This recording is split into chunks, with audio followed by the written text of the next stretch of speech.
નર્મદા જિલ્લામાં જંગલની જમીન ખેડાણના મુદ્દે છેલ્લા અનેક દિવસોથી આદિવાસી ખેડૂતો અને વન વિભાગ વચ્ચે સંઘર્ષ ચાલી રહ્યો છે।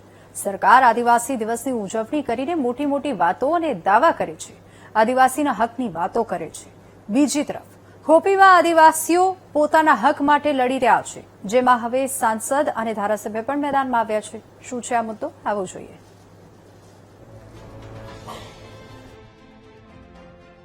નર્મદા જિલ્લાના સાગબારા તાલુકાના ખોપી સહિત 12 થી વધુ ગામોમાં જંગલ જમીન ખેડવા બાબતે વન વિભાગ અને સ્થાનિક ગ્રામજનો વચ્ચે છેલ્લા 2 વર્ષથી ઘર્ષણ ચાલી રહ્યું છે। આ વિવાદનો હજુ સુધી કોઈ અંત આવ્યો નથી, ત્યારે આદિવાસીઓની લડતમાં હવે તેમનો સાથ આપવા માટે સાંસદ મનસુખ વસાવા મેદાનમાં ઉતર્યા છે અને આદિવાસીઓ સાથે ધરણા પર બેસીને વન વિભાગ અને સરકાર સામે ખેડૂતોના હકોની માંગણી કરી રહ્યા છે, દમનકારી નીતિઓનો વિરોધ કરી રહ્યા છે। સાંસદે તો કૃષિ મંત્રી અને પ્રભારી મંત્રી પર તીખા વાર કર્યા।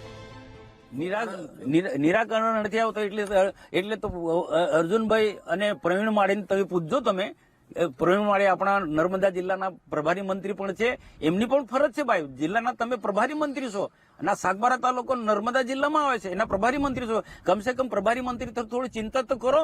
અને આપ મારા કરતા વિશેષ જવાબદારી પ્રવીણભાઈ માળીની છે જવાબદારી। આજે પ્રવીણભાઈ માળી કેમ પૂછતા નથી? મારે એમની સાથે નારાજગી નથી, પણ મારી એમને વિનંતી છે અહીંના સાંસદ તરીકે કે આ વિસ્તારના સહપ્રભારી છો નર્મદા જિલ્લાના અને ફોરેસ્ટ વિભાગ તમારી પાસે આવે છે, તો ન્યાયની દ્રષ્ટિએ આ ખેડૂતોને ન્યાય આપો તમે। અને 20 વર્ષનો અધિકાર છે, 20 વર્ષનો અધિકાર તમારું ડિપાર્ટમેન્ટ કઈ રીતના છીનવી દેશે?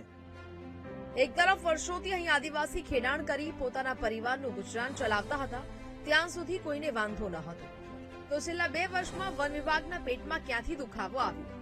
અમારી ટીમે અધિકારી સાથે વાત કરી તો તેમણે ખેડૂતો જે જમીન પર ખેડાણ કરે છે તે ઉમરપાડા તાલુકામાં આવતી હોવાનો દાવો કર્યો અને ઉમરપાડા ગ્રામ પંચાયતની મંજૂરીની વાતો કરી।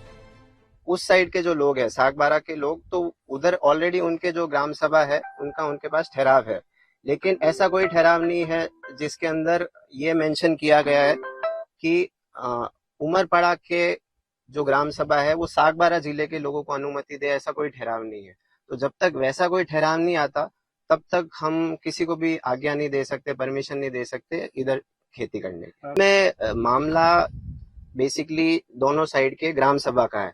अगर यहाँ की ग्राम सभा वहाँ के लोगों को ठहराव दे दे, मंजूरी दे दे लिखित में ऑन पेपर कि आप लोग यहाँ पे वर्षों से खेडान करते हैं, और लिखित में अगर ये जो परमिशन है, ठहराव है, वो FRA एक्ट के तहत आगे जो प्रोसेस होता है उसमें TSP का, DLC, SDLC का, अगर वो ठहराव से, मंजूरी से, सबकी सहमति से अगर वो पास हो जाए तब ये जो सारा इशू है वो सॉल्व हो जाएगा। 20 વર્ષથી કોઈને વાંધો ન હતો અને હવે ગ્રામ પંચાયતોના ઠરાવની વાતો થઈ રહી છે।